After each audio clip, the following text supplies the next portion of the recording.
వారం రోజుల్లో 292 కోట్ల ఊచకోత.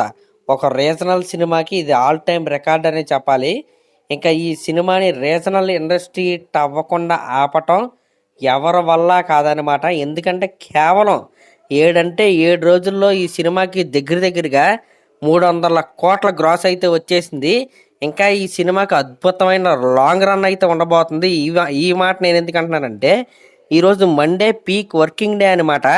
ఈరోజు కూడా గంటకి దగ్గరగా బుక్ మై షోలో 7,000 నుంచి 8,000 టికెట్స్ అయితే బుక్ అవుతున్నాయి.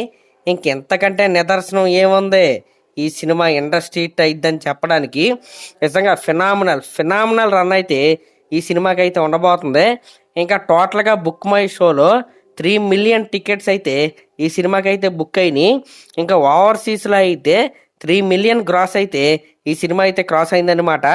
అమెరికా నుంచి అనకాపల్లి వరకు ఎక్కడ చూసినా సరే ప్రతి ఏరియాలో కూడా బ్రేక్ ఈవెన్ అయితే అయిపోయింది. ఇంక ఈ మండే నుంచి వచ్చే ప్రతి రూపాయి కూడా అందరికీ లాభాల పంట అనమాట. నిజంగా అసలు ఈ సినిమాని ప్రతి ఏరియాలో, అంటే ఏ ఏరియాలో ఏ డిస్ట్రిబ్యూటర్ కొన్నా, ఏ బయ్యర్ కొన్నా ప్రతి ఒక్కరికి లాభాల పంట అనమాట.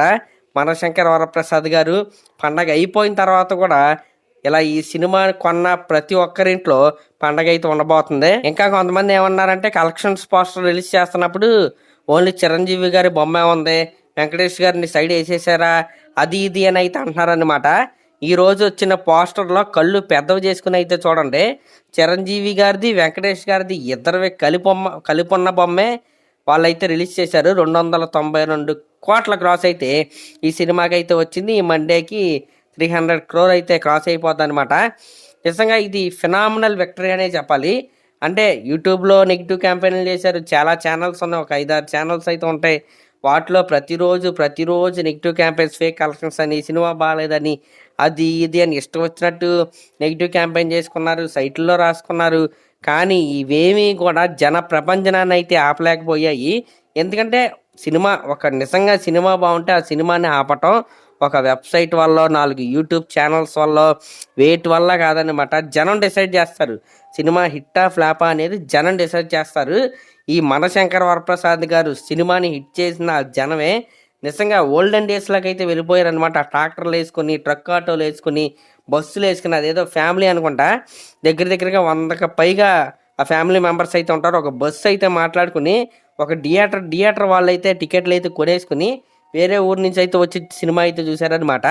ఆ రేంజ్లో జనాలు ఈ సినిమాని అయితే సెలబ్రేట్ చేసుకున్నారు.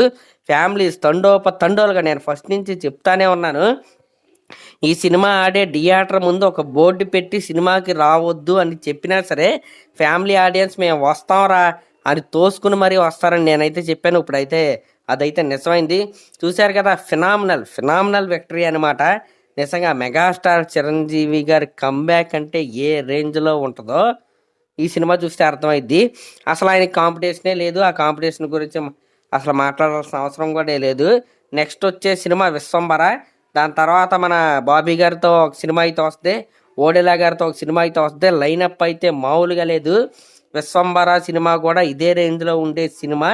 అంటే దాంట్లో ఇంకొద్దిగా మాస్ ఎలిమెంట్స్ ఉంటాయి, ఫ్యాంటసీతో కలిసి ఉన్న సినిమా అనమాట. విఎఫ్ఎక్స్ అనేది చాలా బాగా వస్తుంది. విఎఫ్ఎక్స్ కోసమే ఆ సినిమాని అయితే లేట్ అయితే చేశారు. ఇంకా ఇంకొక 10-15 రోజుల తర్వాత విశ్వంబర సినిమాకి సంబంధించిన అప్డేట్స్ అయితే మన ముందుకైతే వస్తాయి. కాబట్టి మెగాస్టార్ చిరంజీవి గారి ఫ్యాన్స్ అందరూ రెడీ అయిపోండి, దీనికి మించి ఆ సినిమా అయితే ఉండబోతుంది. ఇది పక్కన పెడితే ఈరోజు మెగా ప్రిన్స్ వరుణ్ తేజ్ గారి బర్త్డే అనమాట. బర్త్డే సందర్భంగా ఆయన కొత్త సినిమా అయిన కొరియన్ కనకరాజు సినిమా నుండి ఫస్ట్ లుక్ అయితే రిలీజ్ అయింది. సినిమా పేరే చాలా డిఫరెంట్గా అనిపించింది కదా, కొరియన్ కనకరాజు అంట.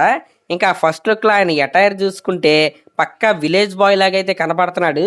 ఆ చెవు పోగు కావచ్చు, ఆ లుంగి పైకి కట్టడం కావచ్చు, ఆ షర్ట్ కావచ్చు, ఇంకా బియర్డ్ కావచ్చు, నిజంగా చాలా డిఫరెంట్గా అయితే నాకైతే ఆయన అయితే కనపడుతున్నాడు. ఇంకా చేతిలో కత్తి అయితే ఉంది. కానీ ఈ సినిమాకి డైరెక్టర్ ఎవరంటే మేర్లపాక గాంధీ గారు అనమాట. ఈయన సినిమాలు బాగా హిట్ అయిన సినిమా చెప్పాలంటే మన వెంకటాద్రి ఎక్స్ప్రెస్ సినిమా ఆయన తీసిందే. ఇంకా ఎక్స్ప్రెస్ రాజా సినిమా కూడా తీసింది ఆయనే అనమాట. ఇలాంటి మంచి ఎంటర్టైనర్స్ అయితే ఆయన అయితే తెస్తాడు.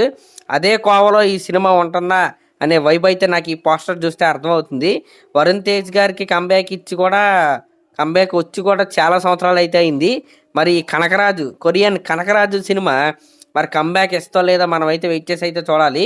ఫస్ట్ లుక్ అయితే చాలా క్యాచీగా ఆ బ్యాక్గ్రౌండ్ కావచ్చు, ఆ ఎటైర్ కావచ్చు, ఆ చెవిపోగు ఇవన్నీ ప్రతిదీ కూడా టాప్ నాచ్ అయితే ఉన్నాయి. చాలా క్వాలిటీగా ఆ పోస్టర్ అయితే నాకైతే అనిపించింది. మరి ఈ సినిమాకి సంబంధించిన టీజర్ ట్రైలర్ ఇవన్నీ వచ్చిన తర్వాత అసలు ఏంటి అనే ఐడియా అయితే మనకైతే వస్తే మరి అదనమాట మ్యాటర్. మరి వీటిపై మీరేమనుకుంటున్నారో కామెంట్ చేయండి. అలాగే మన ఛానల్ కనుక ఫస్ట్ టైం చూస్తున్నట్టయితే ఖచ్చితంగా సబ్స్క్రైబ్ చేసుకోండి. Thank you.